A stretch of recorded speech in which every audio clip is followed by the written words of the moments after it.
marches comme un aveugle qui ne sait pas où il va. Tu marches comme un sourd qui n'entend.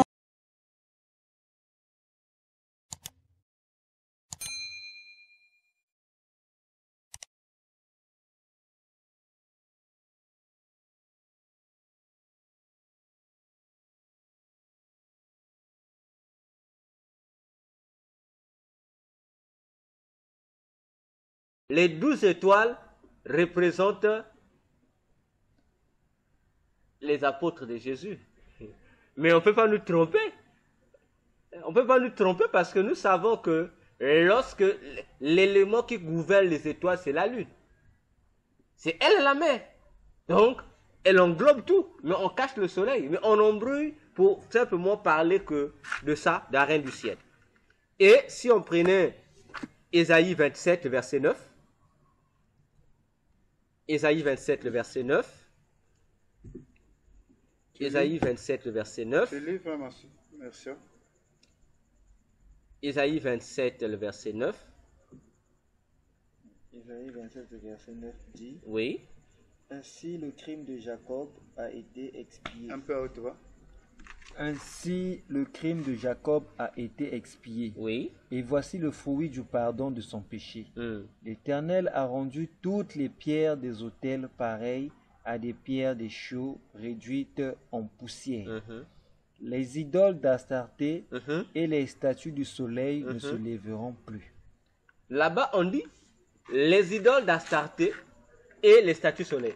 Mais nous savons qu'Astarté avait pour symbole la lune. Donc, lorsqu'on parle des idoles d'Astarté, on fait mention, en fait, on parle des croissants de lune, les lunes, à partir desquelles on la représentait pour l'adorer. Tout comme aujourd'hui, nous voyons comment les gens, les adorateurs, ceux qui adorent le soleil, comment ils représentent le soleil dans leur sanctuaire, comment ils vénèrent le soleil. Ces divinités solaires également, ces divinités lunaires étaient symbolisées par leur symbole, la lune. Ne perdons pas notre fil d'idée, nous parlons de la déesse Aphrodite qui gère le mois d'avril. Alors, je disais Astaroth, en hébreu, sa signification, c'est le pluriel. Ça veut dire qu'il y a plusieurs divinités. Mais Astaroth signifie littéralement, si on prend le mot l'aldos, donc ça signifie littéralement, c'est-à-dire de manière étymologique, c'est seulement dire une femme. Astaroth, une femme. Ah bon? Une femme. Ça veut dire une femme. Ça veut dire une femme. Une femme. Une femme. Sa signification une femme. Et lorsque nous rentrons pour donner sa signification littéralement. Donc si on dit bon, une femme, bon, c'est un peu image comme on peut dire modernisée. Maintenant, si on laisse ça pur, ça signifie la femme qui fit le mur entourant. Une femme qui a fait un mur entourant. S'il faut traduire encore. Donc, une femme qui a bâti des tours qui constituent des murailles. Ça, c'est sa signification. Et cette signification nous amène à comprendre un élément dans l'Antiquité. Dans l'élément qui est évoqué dans Genèse, l'histoire de la tour de Babel. Ça nous ramène là-bas, à Babylone. Pourquoi? Ce nom, la signification de ce nom, c'est, autrement dit, la traduction simplement de la signification du nom de l'auteur de la construction de la tour de Babel, c'est-à-dire sa femme, qu'on appelait la reine du ciel, Sémiramis, la femme de Nimrod, la femme de Nimrod, qu'on appelait Sémiramis. Sémiramis. Oui, c'était sa femme, puisque Nimrod est devenu le dieu soleil, et sa femme est devenue la lune, la reine du ciel, dans ces époques-là, dans les premières ères de l'histoire des hommes. C'est comme ça, il y a eu un moment donné, et là c'est elle qui était l'autrice ou l'initiatrice de la construction de la tour de Babel. Plutôt, qu'est-ce que je dis? Les murailles de Babylone. Vous voyez, elle a entouré Babylone des murailles. Voilà pourquoi dans l'histoire même on parle des murailles de Babylone. Elle a entouré la ville de Babylone parce que c'était pour elle une ville de base. Parce que Babylone... Qui n'a rien à voir avec la tour de Babel. Non. La tour de Babel a été construite par l'initiative d'un démon, de l'un des 24 vieillards de Satan qu'on appelle Babel. Il fait partie, Satan aussi a ses 24 vieillards. Et ce 24 vieillards, plutôt ce Babel qui est l'un des 24 vieillards de Satan, c'est ce démon-là qui est venu faire un pacte ou une alliance avec Nimrod et qui a demandé à Nimrod de bâtir une tour à son honneur. Voilà pourquoi la tour là s'appelait Babel, qui signifie confusion. Parce que le nom Babel, Dieu ne l'a pas donné en vain. C'est par rapport à ce démon-là. Et plus tard, par rapport au pacte qu'il avait fait, lorsque Nimrod va mourir, en mourant, Nimrod va devenir, jusqu'à aujourd'hui, Nimrod est devenu le protocole de la maison de Satan dans le monde de Satan. Donc lorsque tu rentres dans le monde de Satan, pour aller chez Satan, c'est lui le protocole de Satan. Il t'amène. Et il est souvent représenté par un squelette qui a, s'il faut appeler ça une toge rouge. Même dans les dessins animés, il y a une créature comme ça. C'est lui, Nimrod, qui fait ces choses-là, qui amène. Alors donc, on comprend déjà par cet esprit que si le nom de Astaroth évoque une femme qui bâtit, qui élève des murailles, cela doit nous interpeller. Ça doit nous interpeller. Parce que c'est la reine du ciel. Elle élève les murailles pour un but, pour créer des forteresses, pour mieux se protéger. Maintenant, posons-nous la question. Elle a eu cette initiative où? En se basant de ce que son mari a fait, puisque son mari a bâti une tour, elle a vu. Et puisque l'histoire nous informe que c'est Sem qui a tué Nimrod. Alors, lorsque Nimrod meurt, celle qui reste, qui prend le pouvoir, c'est elle. Elle fortifie maintenant la ville. Comme il n'y a plus de tour de Babel, elle fortifie la ville. Et elle s'impose. Et elle devient la reine du ciel. Elle est vénérée. Parce qu'elle porte aussi le nom de Babel. Non, elle s'appelait Sémiramis seulement. Sémiramis. Ce que je veux là. Voilà, Sémiramis. Et il s'agit, lorsque vous prenez Jérémie 7, dans Jérémie 7, du 15e au 19e verset, Jérémie 7, du 15e au 19e verset, on ne va pas lire, Jérémie 4, 44, du 13e au 30e verset, on nous parle d'une reine du ciel. On nous parle d'une certaine reine du ciel à qui on offrait. Mais cette reine du ciel, elle la donne pas à Jérémie. Il ne s'agit pas de la reine du ciel en tant que, proprement dit, Marie. Marie, la Vierge catholique, non. Il s'agit de Astarte. Autrement dit, d'Aphrodite. Reprends d'abord. Pas bien. Jérémie 7, 15 à 19. Jérémie 44, 13 à 30. On vous parlera d'une reine du ciel auprès de qui les enfants d'Israël allaient offrir des libations, des cadeaux, ceci. Cette reine du ciel est là. Lorsqu'on parle de cette reine du ciel, il ne s'agit pas de Marie les catholiques, la reine du ciel. Non. Mais il s'agit plutôt et proprement dit d'Aphrodite ou Vénus. C'est elle, de cette divinité à qui Israël allait se prostituer. Mais nous avons dit tout à l'heure que Astarté,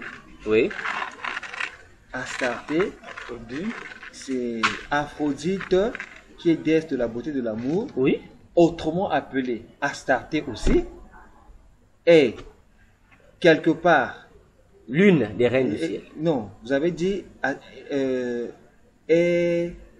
en hébreu, en hébreu appelé Astoreth. Donc c'est toujours Aphrodite qui est appelée Astarté. Chez les Hébreux, voilà. C'est le nom qui change. Astoreth. Voilà. Et c'est la même qui est appelée Vénus. Voilà. Ça change Et d'après chez les les... Égyptiens, elle devient C'est Hathor. Astor. Voilà, Hathor. Hathor. Voilà. Mais non, le problème c'est que Astor, Comme c'est un groupe, parce que Astaroth, on dit c'est le pluriel en hébreu. Ça veut dire que Elles plusieurs. sont nombreuses. Maintenant, dans ce tatou-là, il y en a plusieurs. Et chacune d'elles est une reine du ciel et adorée. Prenons l'exemple simple. donc, Ça veut dire plus simplement, ce sont les femmes du roi. Le Voilà. roi c'est Satan et elles, C'est ce des sont épouses. des femmes, ce sont des épouses du maintenant, roi. oui. Au même la- titre l'Astarté que toutes. qu'on parle dans Jérémie, comme il a dit, Mhm. Il s'agit d'Aphrodite. c'est pas C'est pas la Vierge catholique. pas la Vierge catholique. C'est pas Allah. mais C'est ni la Vierge catholique, mais c'est Aphrodite. mais ce nom-là nous met quelque part en confusion, puisque Mhm. quelque part la Vierge Mm. ou encore la divinité Allah est appelée aussi Astarté. La différence, c'est quoi? Les mêmes vierges là, tu vas voir que on les appelle la Vierge catholique. Lorsque vous allez voir dans les religions antiques, on l'appelait la plupart de ceux qui adoraient la lune là, les cultes de déesse lune là. On appelait ça le culte des pierres noires. Allah n'est pas l'unique pierre noire qui était adorée avant Mahomet à la Mecque par les Arabes. Il y en avait plusieurs. Il y avait Allah et il y avait Allah. Il y avait une divinité qu'on appelle, le Coran appelle Uzat, et il y avait l'autre qu'on appelait Lat.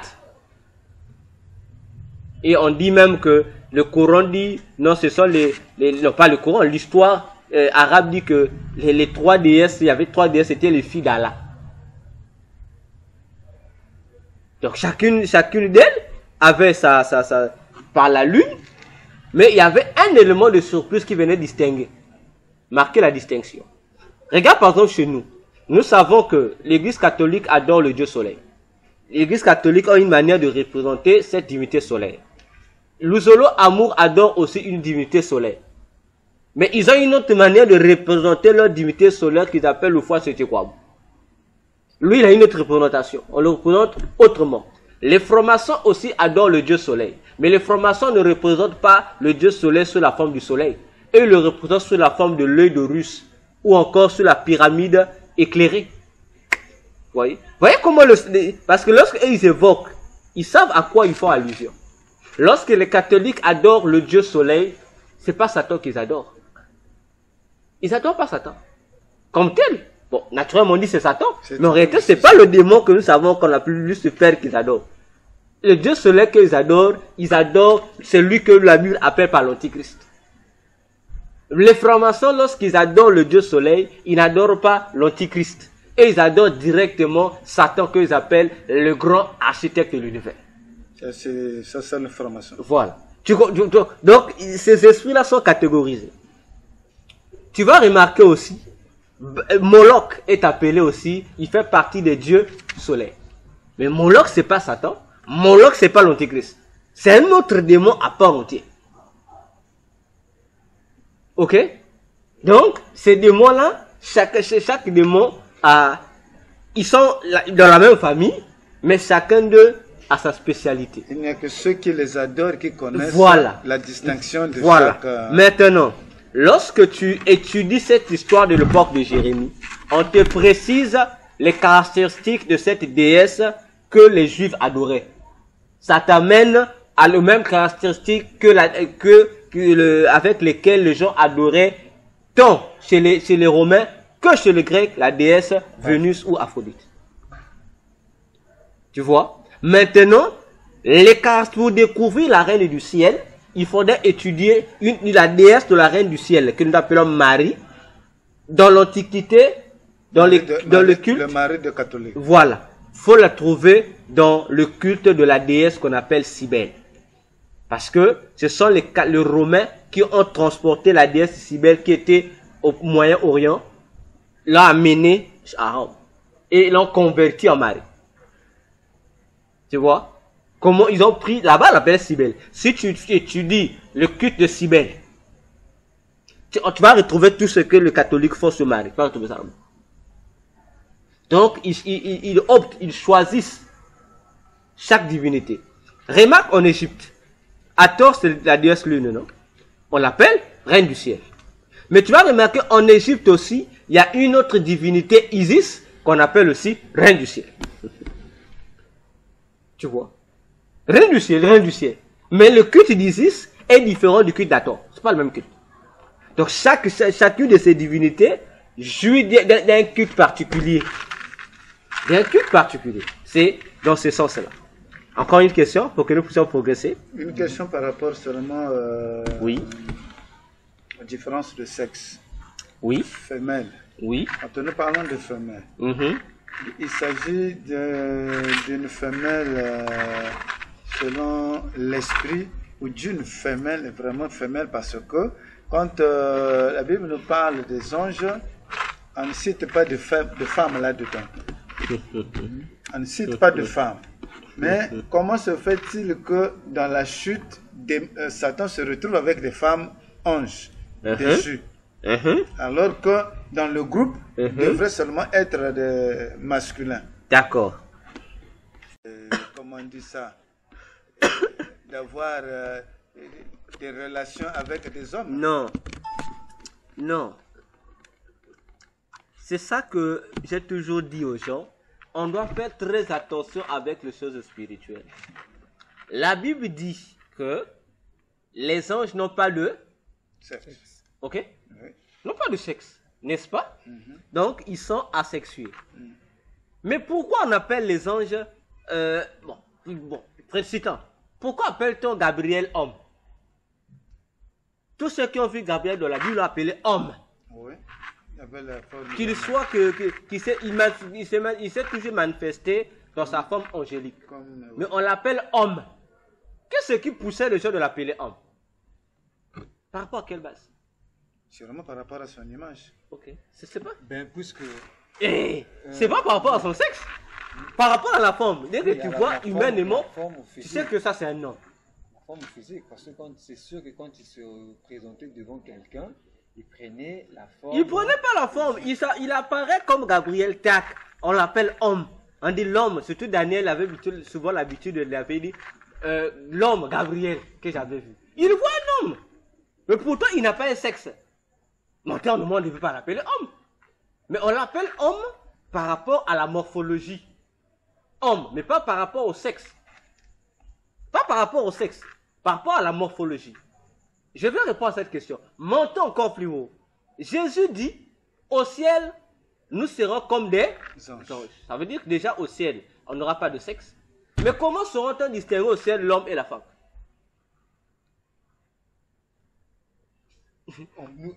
Pas question aussi de chercher à savoir distinguer parce qu'on dit au ciel il n'y aura ni femme ni homme. Mais c'est ce qu'on dit. On dit que nous serons comme des anges. C'est-à-dire que nous n'aurons pas de sexe. Parce que là-bas, il n'y aura pas de mariage. Ça veut dire que le sexe ne sera pas. Mais qu'est-ce qui va distinguer que ça c'est homme, ça c'est femme? La morphologie. C'est la morphologie. N'est-ce pas? C'est la morphologie. Parce que le sexe a été donné pour un objectif, pour permettre aux humains de se reproduire. D'ailleurs, lorsque Dieu a créé Adam et Ève, Dieu les appelait tous deux du nom homme. Autrement dit, Adama. Homme, qui vient en français humain. Donc Dieu devait être humain.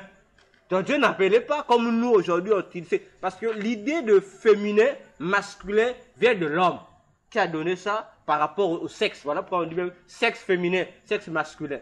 Mais Dieu, quoique Dieu les eusse créés, femelles et mâles, Dieu les appelait toujours hommes. Donc Dieu ne disait, l'idée de femme comme n'est pas la même que celle de Dieu. Dieu les deux hommes. Donc Dieu il voit l'homme, il appelle Adama. Il voit la femme, il appelle Adama. Donc Dieu ne voyait pas en termes de sexe, mais Dieu voyait en termes de formologie. Dieu a créé un être humain. Tout court. Dieu a créé un être humain.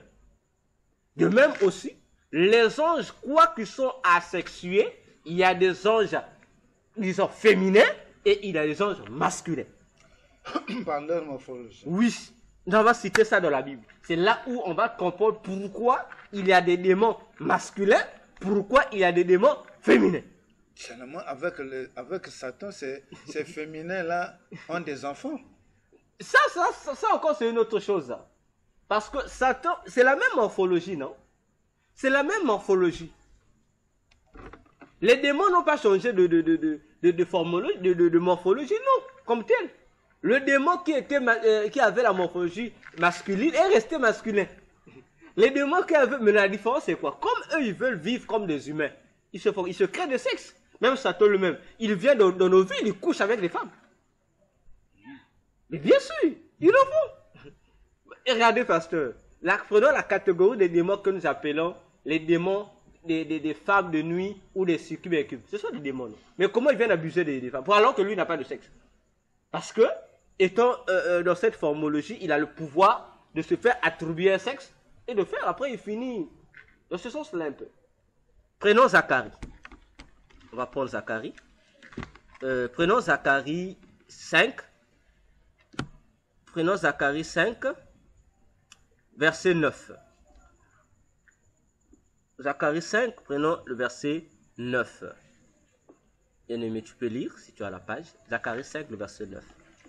Je levai les yeux et je regardai. Et voici, deux femmes parurent.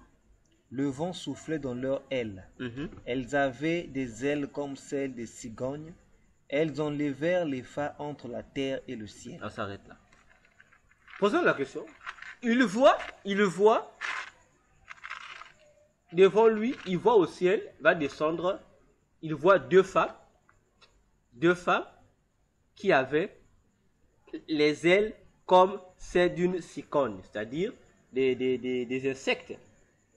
Mais comment deux femmes qui peuvent avoir des ailes? Y a-t-il un humain qui peut avoir des ailes? Non, les hommes n'ont pas des ailes. Voilà.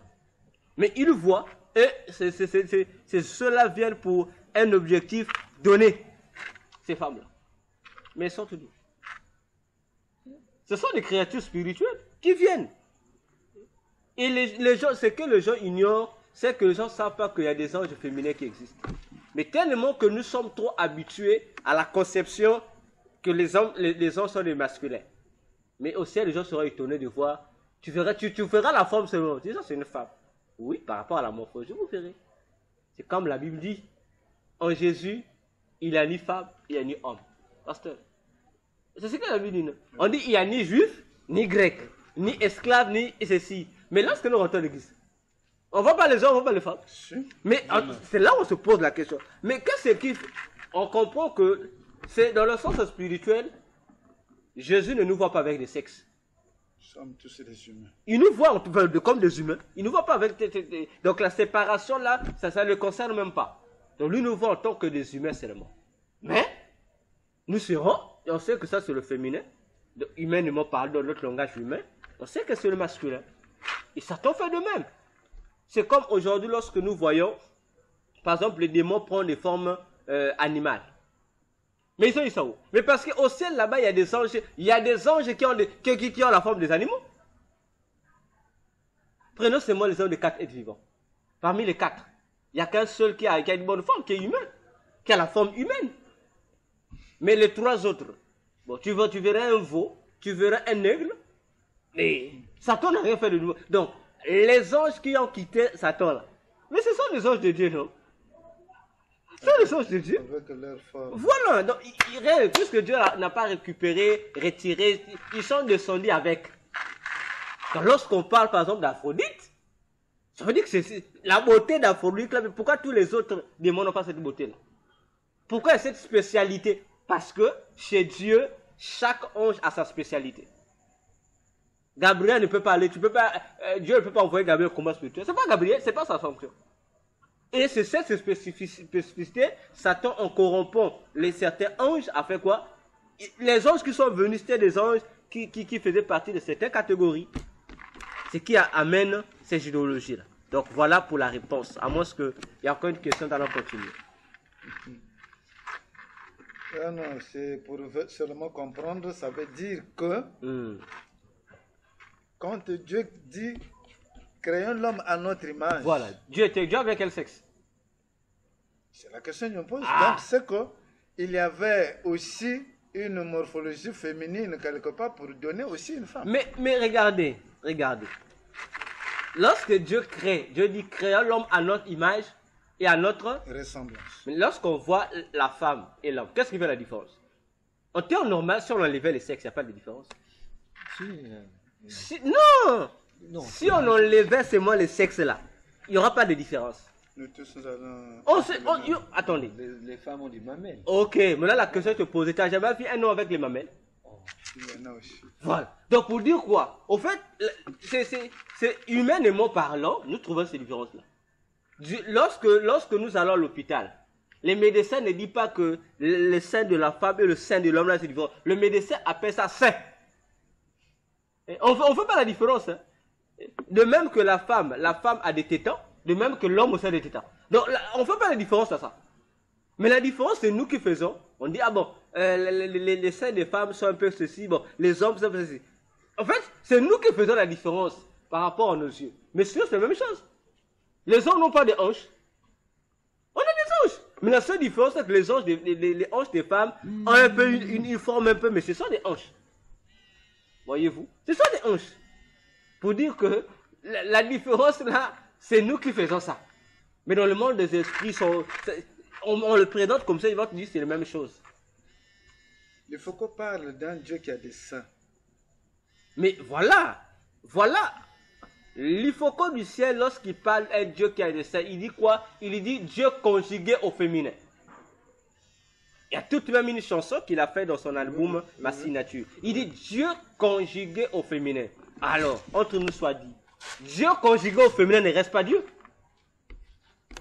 Dieu conjugué au féminin ne reste pas Dieu. Même si je n'ai jamais été à l'école, Dieu conjugué au féminin devient déesse. Donc, nous comprenons déjà que la divinité dont parle l'Ifoko du ciel, ce n'est pas Dieu, le Dieu de la Bible. L'Ifoko du ciel parle d'une autre divinité. Et je crois que dans nos anciennes émissions, je l'ai dit. Tous les pasteurs de l'église du message, ou encore appelés les églises de Branham, ici dans la ville de Pointe-Noire, l'Ifoko du ciel se trouve dans la ville de Pointe-Noire. C'est là où est son église siège ou mère. Tous les pasteurs de la ville de Pointe, je parle de la ville de Pointe-Noire, tous les pasteurs du message, ceux qui sont rentrés dans le réseau ont créé, ils ont une fraternité occulte. Et cette fraternité occulte est gouvernée par une sirène. Il y a un village, parmi les villages au Congo ici, où ils ont un jour, où ils vont là-bas. Tous ces pasteurs-là. Et celui qui a commencé avec ça, c'est celui que les branhamistes appellent eux-mêmes le père du message de Pointe-Noire. Celui qui a mené en premier. Je ne sais pas. Moi, d'après ma connaissance, c'est lui que je sais qu'on appelle le père du message ici à Pointe-Noire, le pasteur qui a mené le message à Pointe-Noire, le père, c'est lui qu'on appelle souvent le pasteur Condé. Maintenant, eux, lorsqu'ils disent que c'est lui qui a initié ça, c'est le premier, je ne sais pas si il faut allusion à ce pasteur Condé ou à un autre pasteur, je ne sais pas. Et ils vont se retrouver le plus souvent le samedi. Ils vont se retrouver là-bas, devant cette sirène-là, eux-mêmes ils savent ce qu'ils font ça. Ils font là-bas. Donc, lorsque lui, il faut qu'on parle Dieu conjugué au féminin, moi, je dis déjà que le Dieu, donc, la déesse dont ils font mention ici, c'est cette sirène qui leur donne richesse et puissance et autres. Parce que même le son nombreux, Jésus a dit, mais Jésus a dit, j'ai voulu vous rassembler comme une poule rassemble ses poussins. Jésus n'a pas dit qu'il était devenu une poule. Attention, ne confondons pas l'illustration d'un exemple donné pour profiter de bâtir toute une doctrine. Pour dire non, Dieu est une femme. Non, parce que Dieu n'est pas une femme. Dans Matthieu 6, lorsque Jésus, Matthieu 6, 5, verset 5 jusqu'en bas, lorsque Jésus apprenait la prière, il n'a jamais dit, dites notre mère qui est aussi. Il dit, dites notre Père. Bon, maintenant, pourquoi on nous dit que non, Dieu devient femme? Et cette doctrine de Dieu femme, pourquoi ça intervient? Parce que dans le monde de ténèbres, comme nous avons dit, il y a un roi et il y a une reine. C'est-à-dire la reine supérieure. La reine supérieure. Et dans le langage ésotérique, on dit, on les appelle, on dit, le côté masculin de Dieu, c'est celui le Dieu, roi, et le côté féminin de Dieu, ce qu'on appelle la reine. Et c'est pourquoi vous allez voir dans la religion, dans la religion des Noirs, ou encore les religions africaines traditionnelles, on vous dira que le Dieu des Africains, ou le Dieu adoré par nos ancêtres africains, est un Dieu hermaphrodite. Donc il est à la fois féminin et à la fois masculin.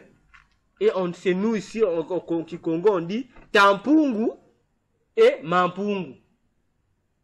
Parce que c'est deux personnes qu'on adore. Alors, il y a de ceux qui adorent, comme les catholiques.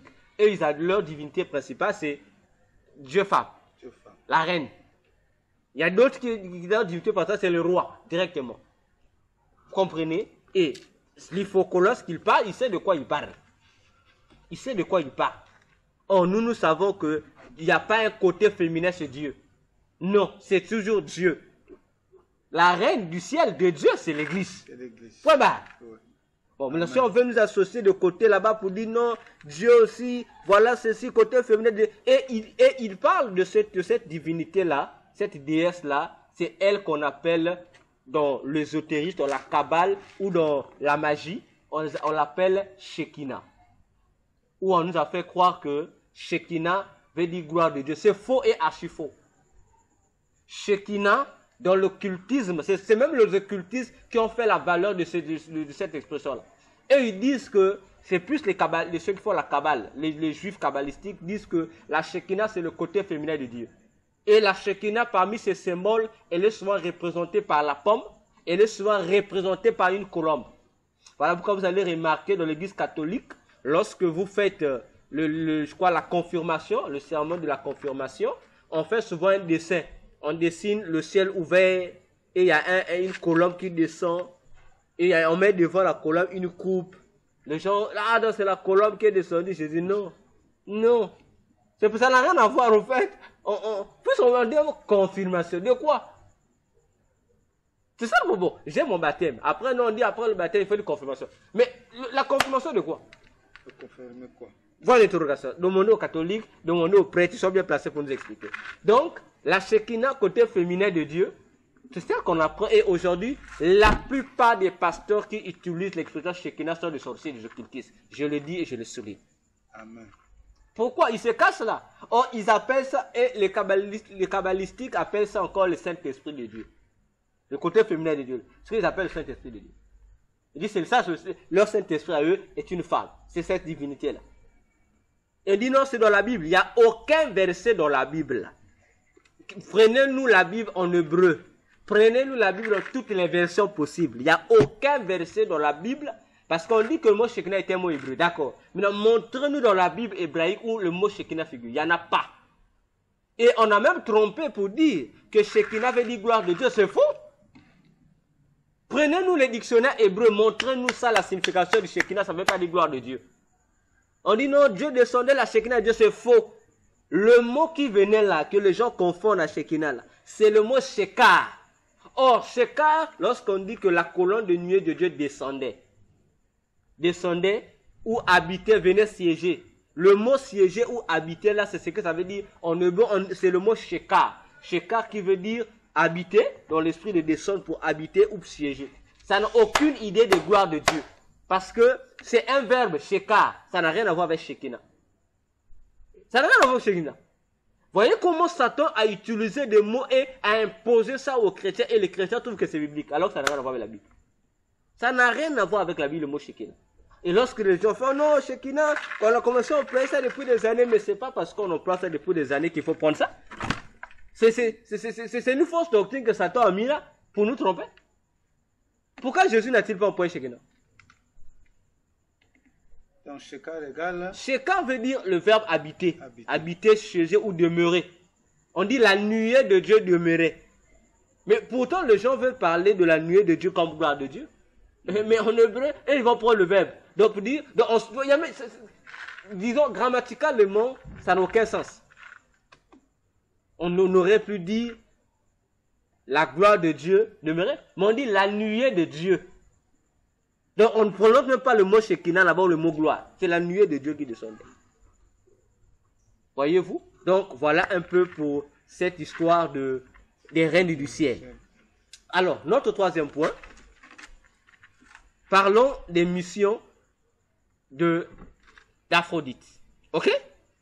D'abord, rappelons-nous, on a dit Astaroth, c'est le pluriel.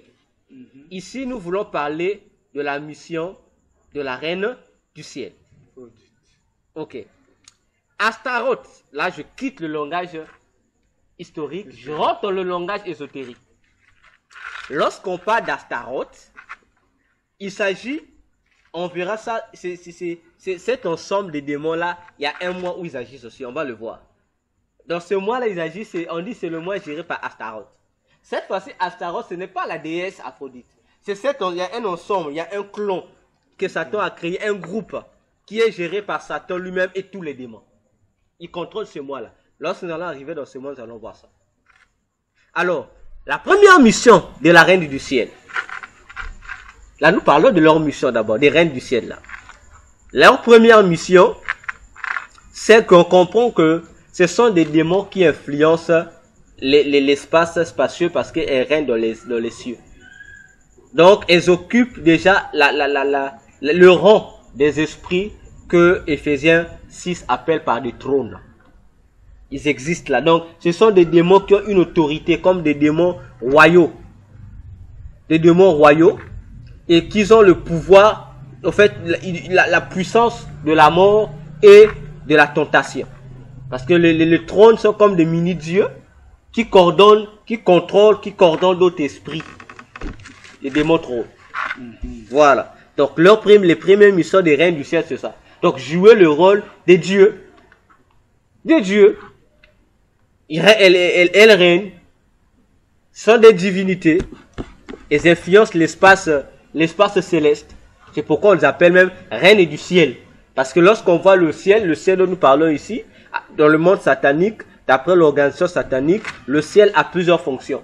C'est ce que Paul dit, ce ne sont pas ni avec le sang ni la chair que nous combattons, mais contre des esprits dans le monde sur le plan céleste. Parce que là-bas, vous avez des démons